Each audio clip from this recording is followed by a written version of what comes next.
Vi har en kunde, som spørger os til, hun siger, at mange kvinder i ledelse ønsker at både signalere autoritet og feminitet. Og så spørger hun til, hvordan du arbejder som designer med at finde den balance i din kollektion. Tak for spørgsmålet.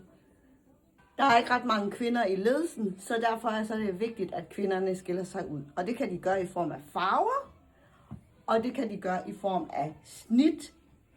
Det jeg gør, det er, at det er vigtigt for mig at placere snittene, så det fremhæver det feminine silhuet.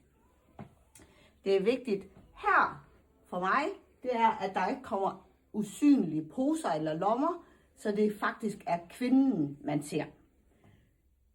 Tit, når jeg kigger på tøj, så kommer der nogle lommer, nogle ekstra poser, og det er med til at fremhæve noget, som ikke er kunden eller kvinden. Ved det her outfit, der har jeg haft fokus på at fremhæve timeglasset, hvor du ser barm, taljen ind og hoft. Så kan jeg virkelig godt lide at bruge skulderpuder.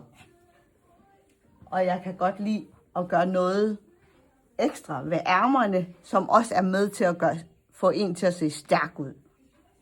Det er vigtigt, at man tænker over de forskellige anledninger, hvilke anledninger der er til hvad. Det duer ikke, at man har sådan en farveladegade på til begravelse eller til fyringsrunder.